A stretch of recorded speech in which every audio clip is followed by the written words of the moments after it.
to Sewing with Nancy with your host, Nancy Zieman. This educational videotape is being brought to you by pouf, the largest European producer of sewing machines. Pouf, simply the best. By Pellon, the first name in interfacing and craft materials and the first choice of home sewers for professional results. Pellon, products by Freudenberg. By Ginger, a tradition of quality in scissors and shears for home, classroom, and industry. Ginger scissors and shears are the choice of professionals. The McCall Pattern Company, the most fashionable name in contemporary home sewing patterns and publishers of McCall's Patterns, Sewing's fashion magazine. And by Nancy's Notions catalog, featuring specialty sewing books and unique, hard-to-find sewing notions and supplies.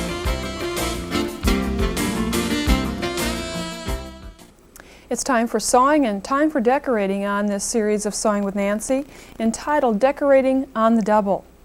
I chose this title because double has a couple of meanings. First of all, it's double or twice. We're going to use 90-inch wide fabric instead of 45, or show you both ways of working with fabric. And also, on the double, quick techniques of speed techniques, but yet techniques that will give you professional looking results. I'd like to give you a preview of what's going to be in today's program. Fabric can be used for a multitude of decorating ideas, from bed covers to pillows, even covering the walls, to topping windows as valances and curtains. This first program of this series will specialize in valance ideas, to this pouf valance look, as well as doing a cornice valance and a cloud valance. All simple ideas that can be made with kind of speed sewing ideas, and also 45 or 90-inch wide fabric. So stay tuned to be inspired to decorate.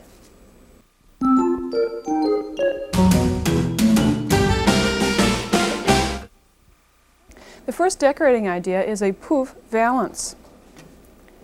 You can save sewing time by using 90-inch wide fabric and these fast sewing steps. It's a self-lined valance where the back is shorter than the front, creating a built-in pouf. The key to the gathering effect is a drapery shearing tape. Here's how. The first step of working with valances, particularly in this instance the pouf valance, we need to measure the curtain rod and determine the number of panels and the width of the fabric. You need a calculator, a pencil, and pen at first to get started, but then the sewing will be easy. Let's first of all start with the rod. You'll need a simple curtain rod, not a difficult hardware to purchase or put up, and measure the return, the side of the rod, the length of the rod, and of course the return on the other side. Now this would be mounted around your window, not flat like this, but measure it in the mounted position. Now if we refer to our little display, you can see that this is very full. We have 2.5 times the fullness needed from the curtain rod. And I'll show you how to measure that in just a few minutes, or determine that. Also, the length of this is a standard 15 inches, the length of many valances, but it's self-lined on the back. You can see the same fabric on the back. The back is a little bit shorter than the front to create this automatic pouf, kind of a nice effect. And here's how to go about determining the panels and the yardage that you'd need. For a 32-inch rod, we'd need 2.5 times the fullness, or that happens to be 80 inches. And to that, we need to add an extra 2 inches. There's 1 inch side seams on each side of the curtain, so a total of 82 inches. As I mentioned in our introduction, we're going to be working with double wide fabric, 90 inches, or of course you can work with 45-inch fabric too, or 54. But today we're going to mainly work with 90 and 45. If we needed 82 inches to make this, we would need 1 panel of 90-inch wide fabric.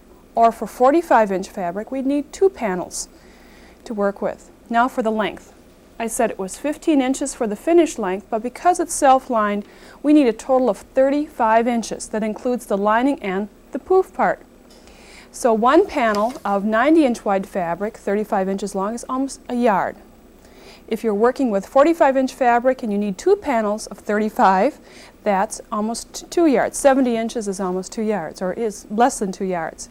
So that's how you determine the width. Sometimes after that's determined, the rest of the sewing is easy.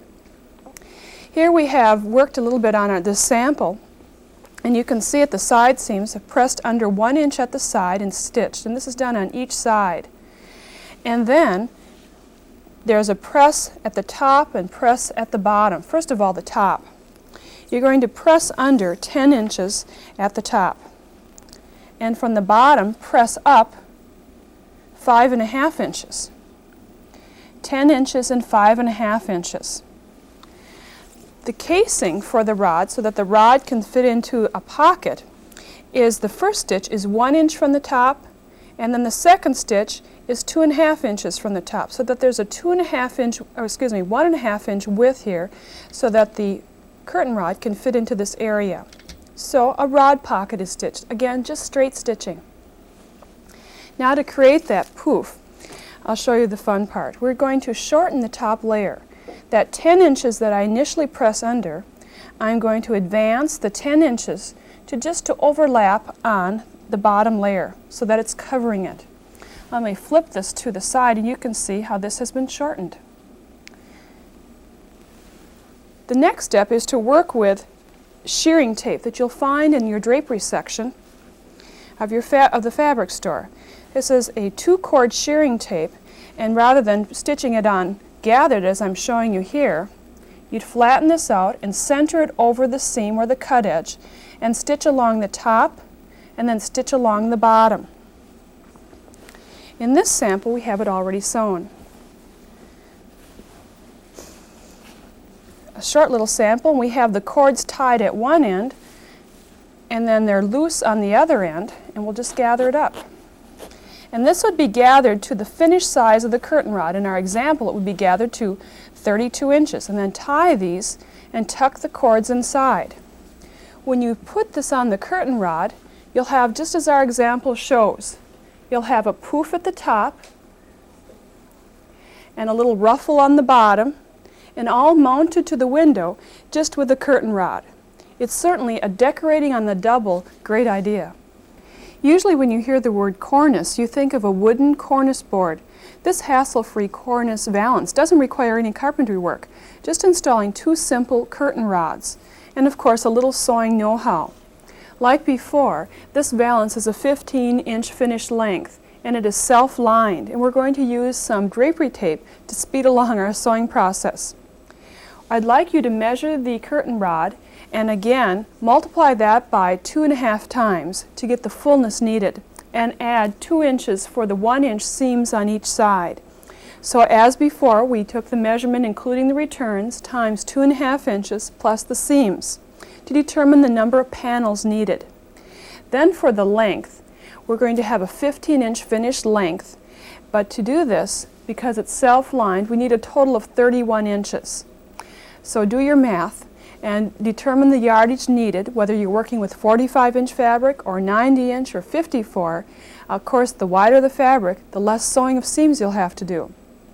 Now, for working with the panels of fabric, after they've been sewn together to get the total length, again press under the side seams by 1 inch and top stitch. So they're just 1-inch side seams. And then to determine this, or to get the self-lining effect, press under 8 inches at the top. This is a total of 8 inches. And then from the bottom do the same, a real simple measurement.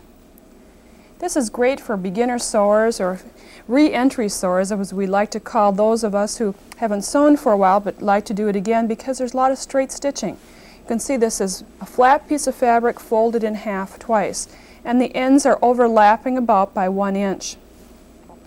The key to making this cornice valance is working with the drapery tape called smocking tape. I have this section already gathered, and you can see what a nice effect it gives. Whoop, there we go.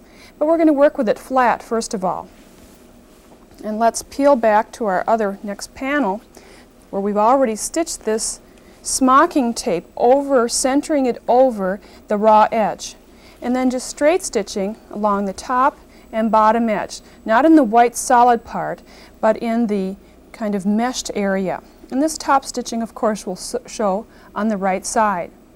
There's more top stitching, and that's to create the little ruffled effect, and that's to sew 1 inch from the fold at the top and the same at the bottom. 1 inch at the bottom. Can't get much simpler than that. A lot of cutting of panels, sewing seams together. On one end of the cornice, please tie the cords, and here we've hidden them in the seam allowance so that they're secure. On the other end, you'll be pulling these together and just pull this to be the size of the finished rod. Now there are two rods, and the rods are inserted below the top stitching and above the top stitching at the bottom. So there's only one row of stitching holding the rods. Now when we refer back to our finished valance at the top, you can see that those rods are held tautly because of the fabric is between the two, so we don't need a second row stitching. And it's a very attractive but quick decorating idea to create. I'm sure you'd like to give that a try.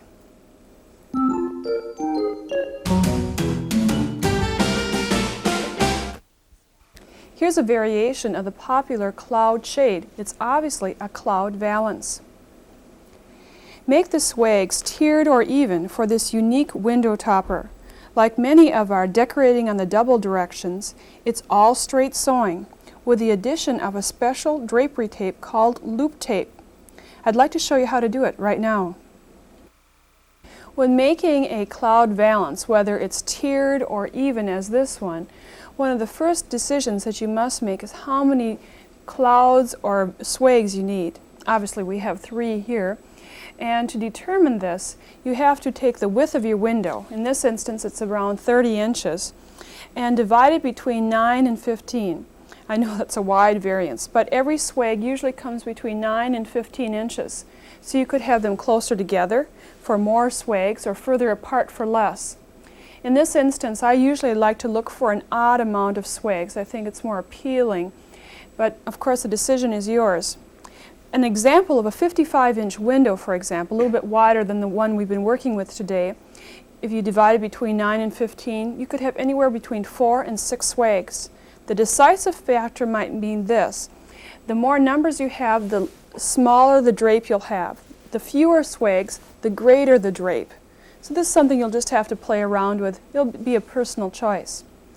As with the fabric, for determining how much width you need for this fabric, again, measure the curtain rod and multiply it by 2.5 to 3. In our other 2 valances we worked with 2.5. Here I almost like to go to 3. I think the more fullness you have for this type of window treatment, the better look you'll have. On a 55-inch window, as the example I've used, if you multiply it by 3, you'd need 165 inches of fabric. That's a lot of fabric. And divide it by the width of your fabric that you're using. For example, 90 inches wide or 45 inches wide. The wider the fabric, the fewer seaming you'll have to work with. Now that's the width. So we know we need 165 inches for a 55-inch window. For the length, how to choose that? Well, a cloud valance is very delicate and it doesn't have to be exact. But we've been using 15 inches as an approximate or general finished length for valances. And if you'd like about a 15-inch length or thereabouts for your valance, you'll need to add to that amount 24 inches. You may think, wow, 24 inches, that's a lot. Well, let's look inside this valance, and you can see all of the fabric that has been drawn up to create the poofiness and the cloud effect. We also need extra length for the casing at the top and the hem at the bottom. So that extra 24 inches does a lot. So no matter how long you'd like your valance, to that amount add 24 inches. So now you know the panel lengths that you'll need and also the width that you'll need, and then after cutting your fabric and seaming it, pressing is the next step. If you have a ping pong table or a dining room table that has a covering or a cushion that you could press on your wood table, that's where I'd suggest that you work, because you're going to have a lot of width of fabric. At the side seams, press under 1 inch on both side seams, and at the hem I pressed under 1/2 inch and then pressed up just a 1 inch hem. So I have a 1 inch hem on both the side as well as on the bottom. Now at the top we need to allow room for a casing, and you could either serge the edge, or this time since I was pressing, we just pressed under 1/2 inch and then press under 2.5 inches. This will give you 1.5 inches for the casing and then a 1 inch ruffle at the top. So 2.5 inches at the top is where you'll be. So you have everything pressed right now. No sewing. The sewing will come in just a few minutes. The next step is to think about the tape that you're going to be using. And as I showed you earlier on this sample, I'll show you inside the valance so that you can see What's holding up the swags? There's tape inside with loops in it, and the loops are gathered to create the poofiness. You can look in your fabric department, in your drapery section, to find this type of tape. It's used to make cloud shades, balloon shades, Austrian valances or shades, and it's a lightweight tape that has a loop at the end. Could be why it's called loop tape. And for this, we're going to start by placing this on the wrong side of the fabric, but before we do, I better show you where to put it. You'll need one length of loop tape for each swag, plus one extra. Here's why. We have 3 swags, so we have a length of loop tape on the side, another one in the middle, and then one on the side seam. So for 3 swags, we have 4 rows of tape. If you had 5 swags, you'd use 6 rows of tape, just to give you an indication of how much of this product you need to purchase in order to make a cloud valance. I'm going to start with each length placing one loop at the very bottom hemline area, tucking the excess fabric or excess tape underneath the hem so that there's just a loop at the hem. And for these that are at the sides, I even enclose it. Let's get the loop out. There we go. Enclose it so that it's positioned, the tape end, under the seam allowance. So when I stitch that seam allowance, I'm sewing in the tape. And then just follow it all on up to the top. And do this one for each swag plus an extra. Here we have most of these pinned. And now it's time to do some top stitching. And we're going to attach the tape, hem this curtain all at once. Across the bottom, just run a row of straight stitching, catching the hem and then catching that loop tape at every position. And sometimes I bar tack just a little bit extra at these areas. Then when stitching the side seam, you could place the tape underneath the seam allowance and stitch that down as well. But all the tapes that are in the middle need a little extra catching. When I look at the finished valance, I don't do straight stitching down the center. So if we refer to that, you'll see that it's nice and loose and airy in this area. I haven't stitched down the tape in this area, but rather bar tacked it. And that made the valance fall much nicer. Here in the middle, we'd go at the sewing machine and just bar tack at each place. You can see that I'm just stitching in place at each loop, advancing the fabric, stitching at the other loop, advancing the fabric, and that's how I tack down the loop tape. After bar tacking at each loop, make sure that you trim away all the excess threads. And the last stitching that's needed is to stitch the casing for the rod, or the rod pocket. On this sample, remember we pressed under 2.5 inches at the top, and stitch 1 inch from the fold, and a second stitching 1.5 inches down, or 2.5 inches from the fold. And this is where the rod will be inserted. The sewing's done. Now it's time to do a little tying of the loops to create the valance swags. I've already on the side seam attached 4 of the loops together, tied them together. And this is what you do at each section. Through the loop, draw a cord. And we'll just put these together and tie these so that they create the swag.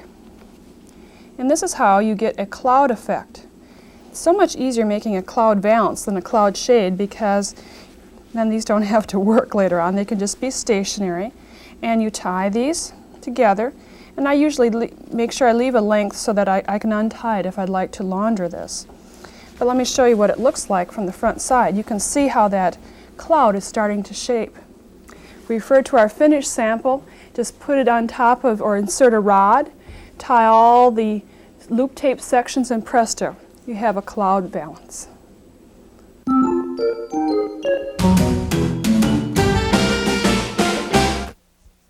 To review the 3 valances that I made today, let's take a quick look at the back side of them. This tells a lot of the story. For that pouf valance, we used a 2-cord shearing tape by Gosling tape to sew where the 2 fabrics overlapped. Remember that the top layer, the front layer, is longer than the back, creating that automatic pouf, a very feminine look. Another type of tape was used for that cornice board look, or the cornice valance. Since this is off the fabric, it looks a little different, but notice that on the back side that was top stitched right in the center and pulled together. The smocking tape gave a very elegant look. Or for a cloud tape or cloud shade, use the loop tape with the little loops in. The loops can be gathered together to create the swags. I hope you're inspired to try one of these valance ideas in a bedroom, guest room, or even a kitchen. They're great window toppers.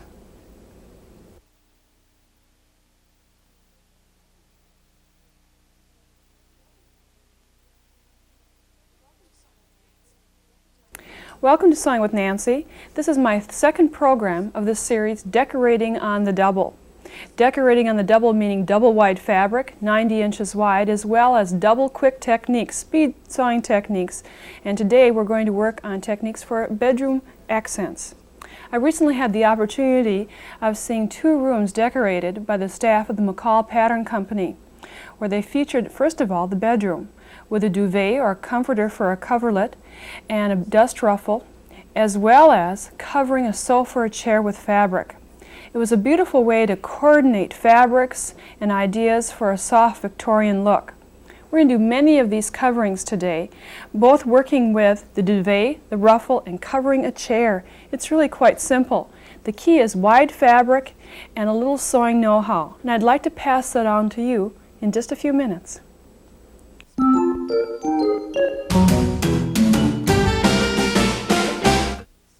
We're going to do a lot of decorating ideas for a bedroom. We're going to start with a duvet. A duvet, or a comforter cover, securely holds a comforter in place, yet it only takes a few hours to sew. This design uses coordinating prints on both the top and bottom sides.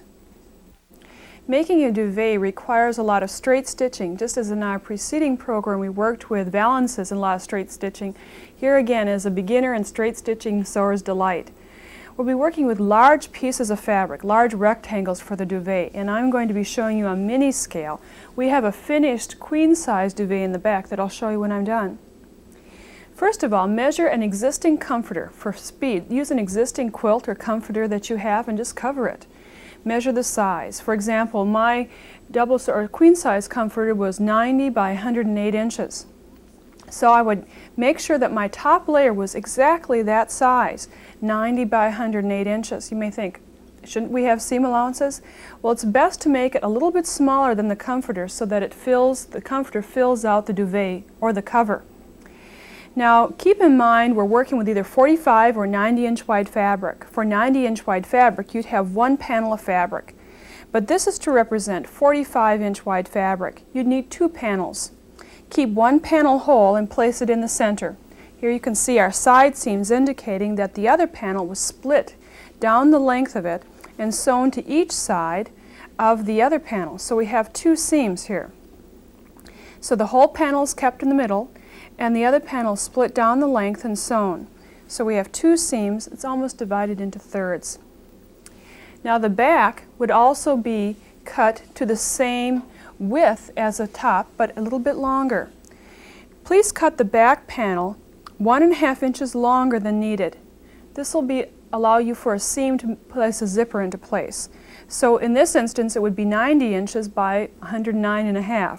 So you can see a big rectangles of fabric. The zippers were how you're going to get in and out of get the comforter in and out of the duvet. And on this sample I folded under, proportionately, I folded under 15 inches. On a big size you'd fold under 15 inches, this is much less of course, and then stitch 3/4 of an inch from the fold. This is the seam where the zipper is going to be placed. It's a fold unless you cut it open. And we can just cut this partially open, and through this, which I've already done, almost to the whole length, through this area, then you're going to insert the zipper. Now you can just top stitch a zipper into place, and you need about a 36-inch length zipper. So you can buy zippers by the yard, or if you can't find zippers long enough, take 2 shorter 18-inch zippers and meet them end to end. Of course, you'd fold under the tape or zigzag the tape so that the ends could meet in the middle, but this will give you the length that you need. Again, this is 36 inches on a full-size duvet or comforter cover. After you have the zipper placed, then meet right sides together of the duvet pieces and serge or sew, encasing all 4 edges. Again, like I mentioned earlier, like making a pillowcase. Only here you need to add some snaps about every 20 inches or so. We have a snap tape, and I've sewn part of the snap tape, the socket part, to each corner, and sew that right in the seam. And then to the comforter, sew the ball part of the snap tape and simply snap together. Now keep in mind that on a larger side you need to do this more than just 4 times at each corner. Now we'll just snap it together. And I'm meeting the comforter to the wrong side of the face, or the top of the comforter, because now I'll just go through the zipper. In other words, make sure the zipper is on top, and bring the comforter inside the cover. This makes a fun decorating idea because you could change it if you were so inclined with the seasons, or frequently if you'd like to. And it takes a bit to fluff this out, but when you do, you have a nice cover. And I'll primp this a little bit more, but on this finished sample you can see you can make it reversible, or you can make it all one fabric. Sewing a dust ruffle is a perfect topic for decorating on the double because it can be sewn with extra wide fabric and in a very short period of time. I'm going to use many of the same concepts of measuring and cutting panels for valances or a duvet when working with a dust ruffle. Here we have a mini bed, and when working with a dust ruffle, obviously you're going to be working with the box spring, or the area between the mattress and the box spring. So we'll remove the mattress and measure 3 sides of the box spring, measuring the 2 long lengths and then the foot of the bed. On the twin size bed, if you measure these 3 sides, you'll get approximately 200 inches. And you'll need to multiply that by 2.5. So on a twin bed, I would need 500 inches of fabric for that dust ruffle to be gathered or pleated. Now for the length of the fabric, you'll measure from the top of the box spring to the floor and add 3 inches for hems at the top and bottom. A traditional length of the dust ruffle I have at home is 13 inches. So I would add 3 inches to make it 16. Now in cutting panels of fabric, you're going to be cutting in whole panels of fabric. Let's refer back to that total 500 inches that I needed earlier. I divide that, let's say, by 90-inch wide fabric. Check out with your calculator, but that equals 5.5. You can't just buy half a panel or cut a half a panel. You have to cut a whole length. This is the width from cut edge to cut edge of one panel, and then you trim off the excess fabric. So actually when determining yardage, I would have to buy 6 panels worth of fabric. After you've determined your amount of fabric that you'll need, simply serge or sew the side seams together quickly as you can. 5/8 isn't needed, just a simple 1/2 inch, 1/4 of an inch seam allowance is fine. And then across the bottom and sides you'll need hems. For decorating, for most of the time, you're going to use simple 1-inch hem allowance. At the side we have 1 inch, at the bottom 1 inch, and just press and top stitch the hems into place. Now along the top, for the simplest of decorating ideas, I like to use a folding tape. You'll find this tape in your fabric store decorating section, and it's not necessarily designed for dust ruffles but works well for them. I have this already gathered, and you can see that the folds that are created.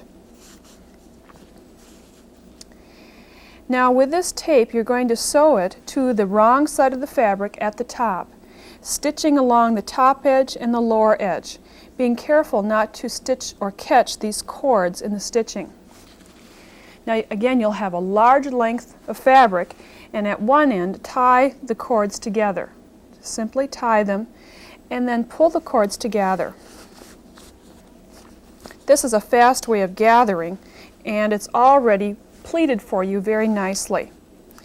Now in a dust ruffle, you really wouldn't like these pleats to be popping up as you see here. So now I'd like you to cut a facing strip, just a 2-inch wide or so piece of fabric that's as long as 3 sides of the mattress. So in this instance, the 200 inches. And overlap this on the right side on top of the taped area so that you will be stitching the pleat flat. On this next sample, short little sample, we have the facing strip top stitched all the way down to hold the pleats comfortably and neatly in place. Put an old fitted sheet on your box spring, pin the strip right to your fitted sheet, and then later take it off and sew it on. And that will give you a dust ruffle on the double.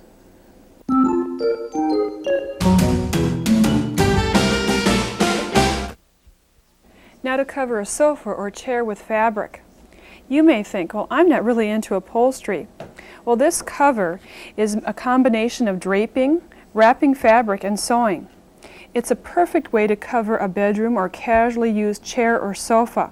I'd like to show you how now.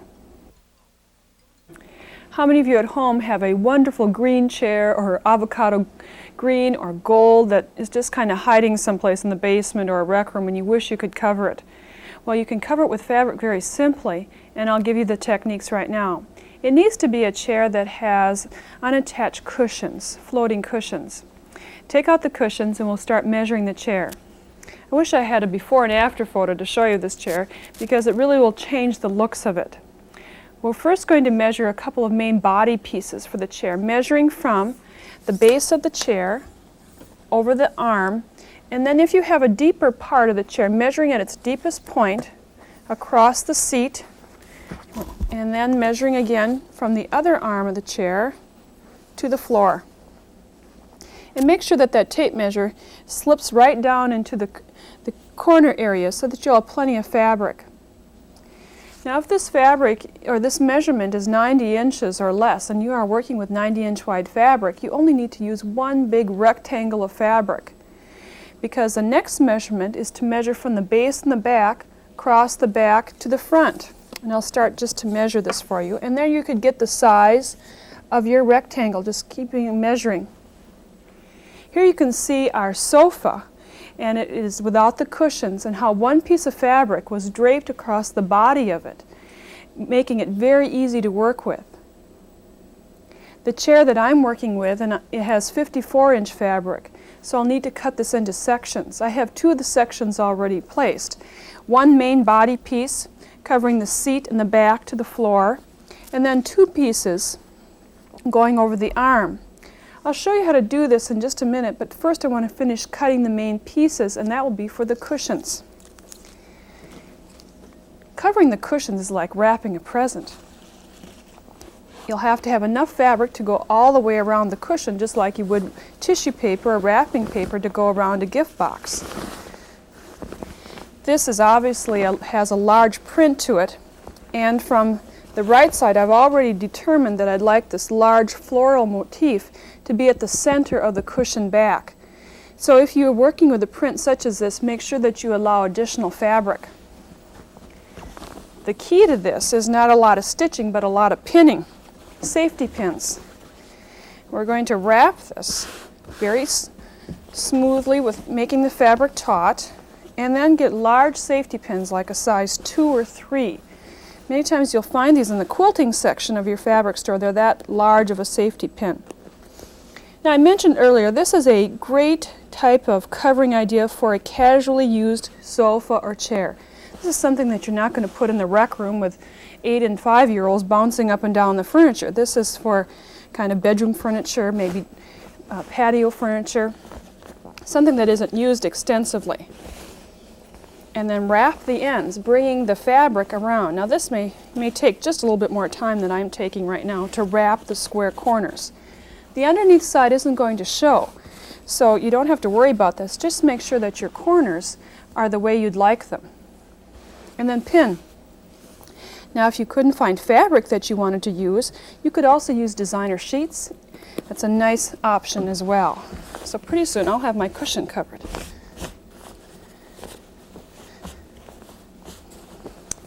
This is my kind of reupholstering. Alright, so you can see within a couple of minutes, presto, we have a cushion that has been covered. And we have the flower just about in the center area. Now these corners are square. If you had rounded corners, here's my recommendation. Here again we have pinned the fabric along the back side, but at the corners, rather than just folding it like a present, wrapping paper around a present, you can see we've twisted the fabric so that the fabric molds around the shape. And then again, pin it down. Give that a try. I'm in the process of putting the fabric on the other arm, and one of the main body pieces has been just cut in a rectangle shape. You have to make sure you'll have enough fabric to cover, here we go, to the base area. And the key area is to have along the arm to make sure the fabric is straight. And do a lot of tucking and tuck the fabric into the crease area. But then near the bottom, you're going to bring all the excess fullness to the front and pin. Let's go over to the other side that's already finished, and you can see at the bottom you have big safety pins holding the fabric down, and how all the excess fabric was brought to the front and pinned. Let me take a few minutes out and finish this. After about 10 to 15 minutes of wrapping and draping and pinning, I have most of the ugly green, or I should say all of my ugly green chair covered. Again, we've used safety pins, large pins along the base to hold the fabric down. Now to finish it, we have to cover all these edges and raw edges. We're going to make a very narrow dust ruffle like we used for the bed, but this time it's going to be pinned to the top side. This is about 6 to 8 inches long, depending upon what you'd like for your chair. On the inside, we've used that same folding tape that we used for the dust ruffle. I'll give you another option as well. You'll see that I cut the fabric about 10 or so inches long, folded up a hem at the bottom, a little hem on the sides, and then at the top, stitch the tape. And then on the front side, you can see that we have again the little pleats that are kind of springing out. For a ruffle around the chair, please flatten these and follow one of your original stitching lines and top stitch this flat so that it stays flat. Again, just basic straight stitching. Now to attach this, one of the simplest ways is to use a screw pin, the type that you may use at home to hold armchair caps on that sometimes come with the sofas. You can buy these by the package and simply screw this through the fabric layers. This takes a little time, a little muscle actually, to get all the screw through all the layers of fabric. Try to hide it if you can underneath a pleat. Let me get it started first of all. And I'll pin it kind of so that you can see it more readily. But when I'm doing this at home for good, I'm going to hide these underneath the pleats and then just get that screwed in tightly. And every so many inches screw that into the fabric, and I'm going to pin just the rest so you can get a quick idea how this is finished. After pinning this, then finish it by placing your sofas or the cushions into the chair or sofa, and presto, we don't have our ugly green chair anymore, but a very nice casual chair. It's going to go from my basement to my guest bedroom. And I mentioned too that if you would like a different look at the lower edge, you could also put a gathered edge. Here you can see we made a casing, or there's a casing at the top of the ruffle section, and through the casing there's elastic. And you can simply put this around the lower edge and then again attach it with pins, screw pins, or Velcro if you'd like. But there's many ways of making this chair. You can decorate it on the double with these fast wrapping, sewing, and draping ideas.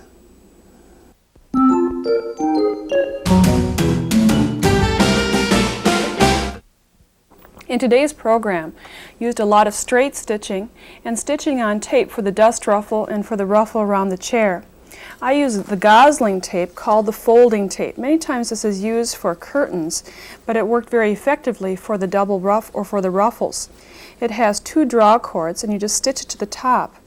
On the chair, the finishing touch, we clean finish both the top edge and the lower edge. And then to make these pleats lie flat, you'd simply remember again to top stitch this in place. The only variation for the dust ruffle is at the top is to apply a facing, a 2-inch wide facing, so that the ruffle then could be stitched to the fitted sheet along or around the box spring. Two very versatile ways of using this folding tape. It makes really decorating very quick and very neat. The pleats are nice and even. Our next program on decorating the double will have some ideas for a vanity and pillows, again using wide fabric and speedy techniques. Bye.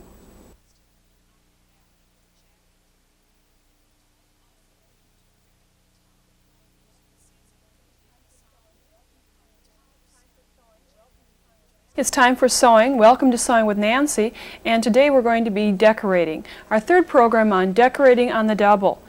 In many of the preceding programs we've worked with specific projects, and we'll do that today. But let's start off by giving you some ideas that don't require a lot of sewing. You may have closet shelves that are just crying to be covered. Well, why not use fabric to cover the shelves? It works out very well using double-sided tape. If you have some leftover fabric, why not take the scraps of the fabric along with a little ribbon and finish some towels for your bathroom, a perfect addition. But in today's program, we're going to be working with very specific ideas of pillows, a vanity, and roller shades. I have one of our projects right here. We're going to be covering a table any size or shape, showing you how to make a vanity or skirting cover. It takes a lot of straight sewing, a little bit of gathering, and a little sewing know-how, which I'll give you next. Stay tuned and I'll get set up to make some pillows.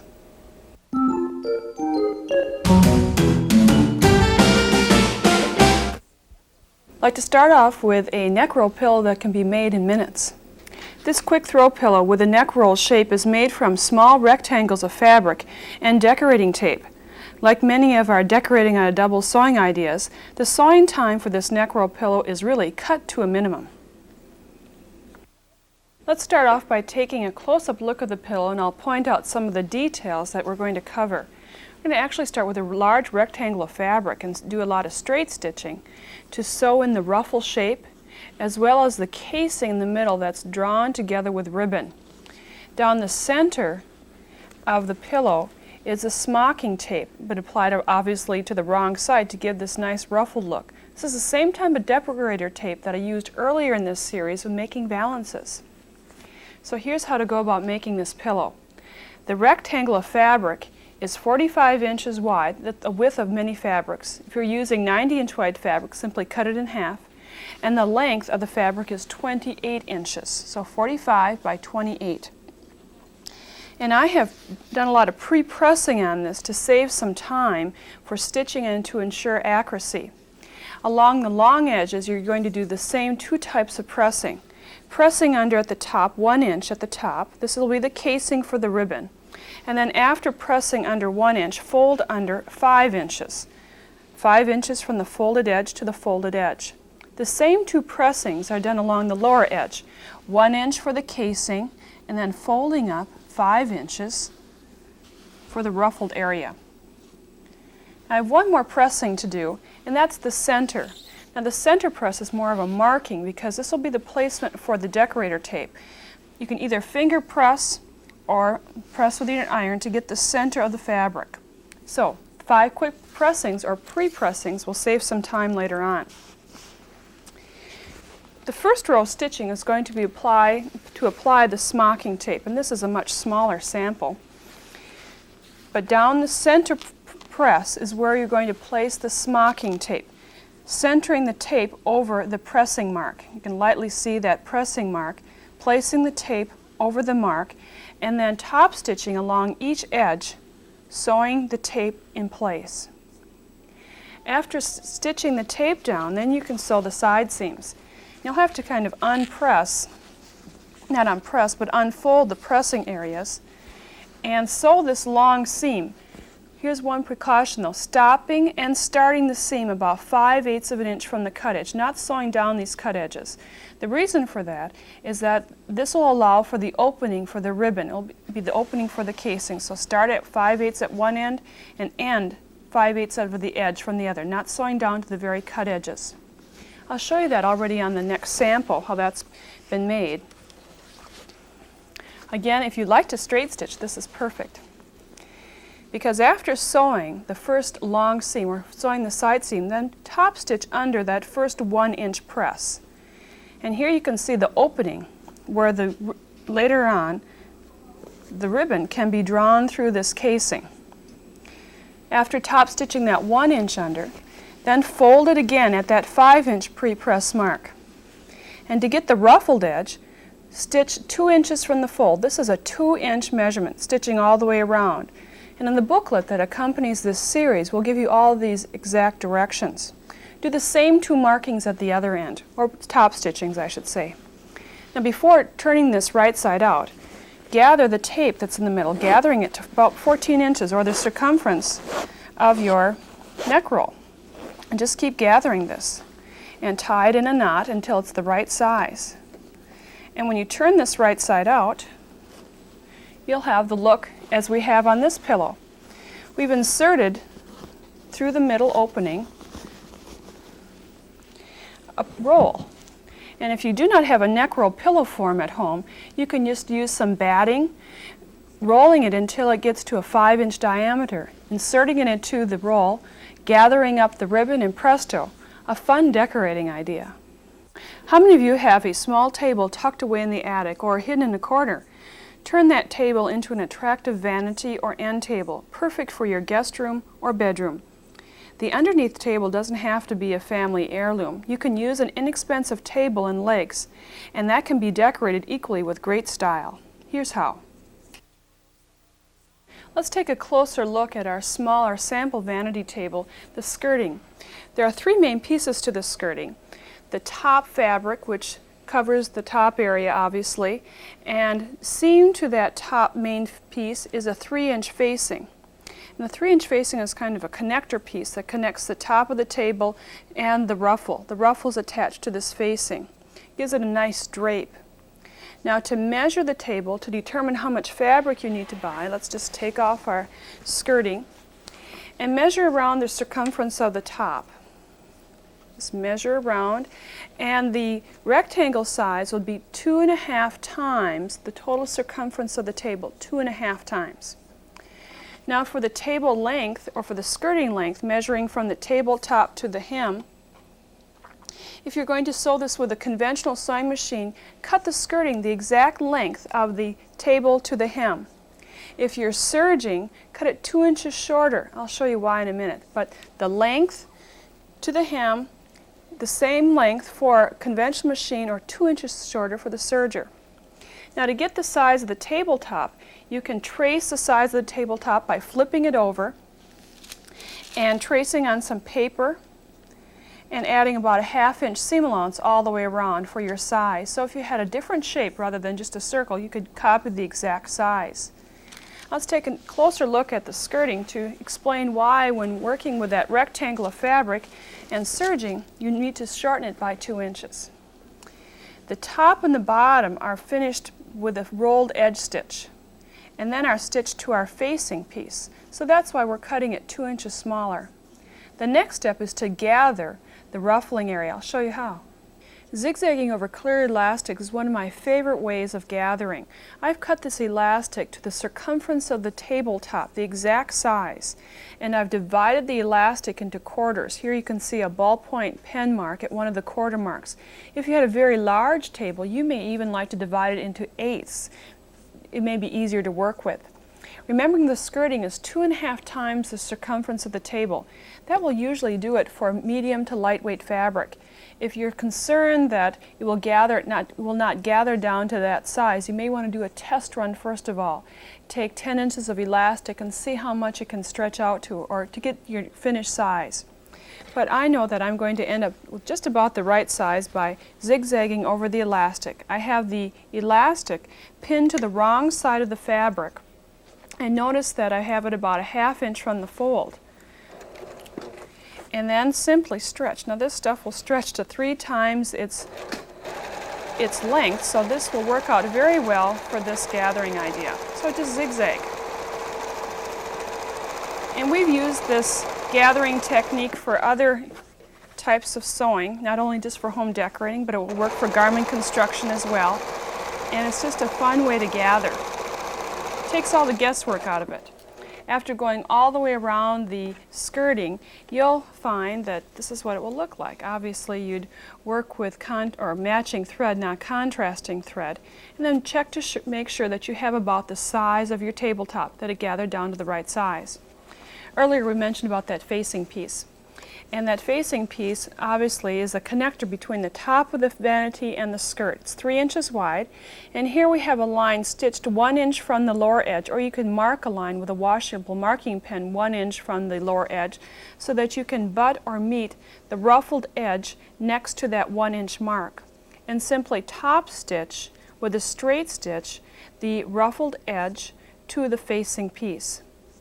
Probably one of the most time-consuming parts about making this vanity cover or skirting cover is to attach the facing to the rounded or shaped top fabric. It might take a little easing, a little extra time, but by adding this facing, the skirting drops nicely from the top of the table without having the ruffle at the very edge.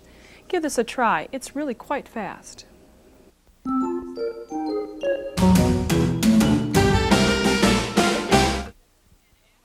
My next decorating in the double idea is to make a quick and easy roller shade.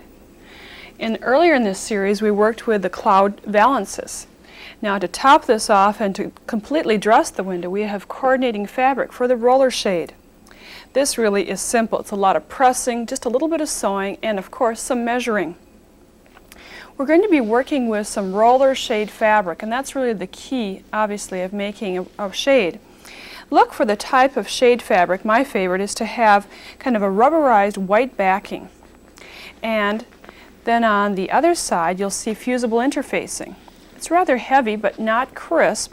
It's a very nice fabric and very comparable with this rubber backing to rather expensive roller shades, but we can make that. The key is to use an existing roller shade or to purchase an inexpensive roller shade and mount up the roller and then put on a different shade. And that's actually what we did in our little sample window, is purchase a roller shade and then place the mountings up and then did some measuring. And I'll show you how we did the measuring. Measure in a couple places on the window the width. Measuring this time the roller shade. You might want to check. I'm sure that's going to be the right distance all the way down, but in this instance it would be around 18 inches wide. And the length from the top of the roller shade to the bottom of the sill, or wherever you'd like the roller shade to end. To that measurement add 12 inches. So you're going to add 2 inches to the width measurement, take 18 and add 2 inches. We'll trim it a little bit later. And then to the length, add 12 inches. It's for hemming and roller ease that you'll need the extra lengths and widths. Now, the roller shade fabric that I showed you earlier is quite wide, but you may have a window that's even wider. If you have that, you can run this shade fabric on the crosswise grain. It doesn't matter. It can be run length or width. The important part to mention about this, or to keep in mind, is that just have it on one grain or the other, not on the bias or cockeyed. Just straight grain or crosswise grain. I've cut this 2 inches wider for my sample, a little bit longer. And then the fashion fabric, I even cut that just a little bit larger than the roller shade fabric. You can use lightweight fabrics, medium weight fabrics, but not shears. Going to place on my table the white side down and cover it with the fashion fabric. And here's where you have to make certain that the fabrics were cut on grain. Just make sure everything is square and equal, because that will affect how the fabric, especially if it's a print, which this isn't, but if it were a print, you'd definitely see if it were on the grain were not correct. A nice thing about this too is that you can also use wallpaper. Now this is a fusible shade fabric, and for working with fabric, we'll simply cover this like a fusible with a damp cloth.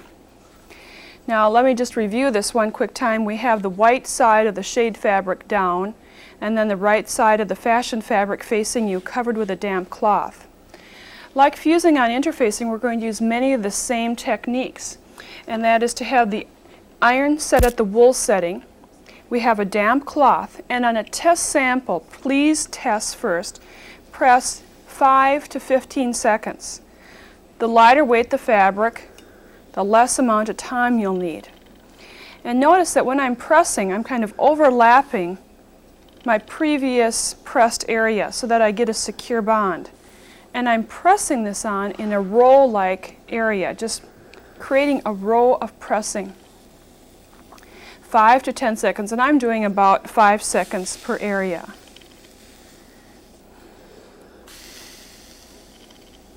Now while I'm letting this first little sample roll dry, I'd like to mention something about the pressing surface. I'm not working with my little ironing board, and I would recommend that you use a tabletop that has been covered, of course, or a cardboard table, ping pong table, something flat and large, because on a roller shade you're going to have a lot of width and length, and to work on an ironing board that has a little odd shape, it's not going to press as easily. You'll need a large flat surface. Now I've only pressed the top area, but I think I've let it dry long enough to check for air bubbles. Now I did a pretty good job of pressing actually, but here's a little air bubble. It may be a little difficult to see, and you can usually just see it from the white side, but if you do get an air bubble where it wasn't pressed properly, puncture the white fabric, the shade fabric, with a pin, work out the air, check the entire length of your shade, flip it around to the other side, and then cover and press again. Never, never press from the rubberized side, only from the fabric side. So this is really simple. So far we've just cut it a little bit larger, a little bit longer, fused on the fabric, and after the entire fabric has been fused and you've checked for air bubbles, then we'll do it cutting it to the right size. This is where I like to be as accurate as possible, and we're going to measure this, get my ruler, and measure about 1 inch in from the edges. And lightly make a mark with your pencil. And then cut with your scissors or rotary cutter, cutting this to the right side. Now this backing area is rubberized, so luckily the fabric will not really move or shift. And we'll just cut away to the right size, miscutting the top. There we go. Now on this next sample, where I have it almost ready to put on, the last step was to fold up 1.5 inches and stitch 1 1/4 inches from the edge, and then immediately put in the little dowel across the bottom. I say immediately because the rubberized material sticks together, and the sooner you can put it in, the faster it will work. Make note, when you purchased your rod, which way the shade came off.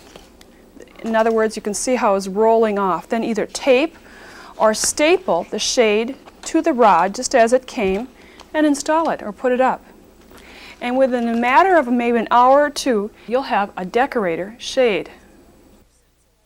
Throughout this series, I've been working with very simple projects, a lot of straight sewing, which requires some initial measuring, but you can see the results are very effective. One of the final ideas that I'd like to share with you is sewing a shower curtain. My final decorating idea is a shower curtain sewn with 90-inch wide fabric, so it's simple or elaborate with a valance or canopy heading. Most shower curtains are 90 inches wide. Using the doubly wide fabric eliminates sewing the side seams. The simplest of all shower curtains to sew requires just a few seams. To sew a super simple shower curtain, turn under and sew 1-inch side seams, a 3-inch top and bottom hem, and then add buttonholes to the top for the shower hooks. This truly is a decorating on the double idea. Next, I'll review some of the topics of today.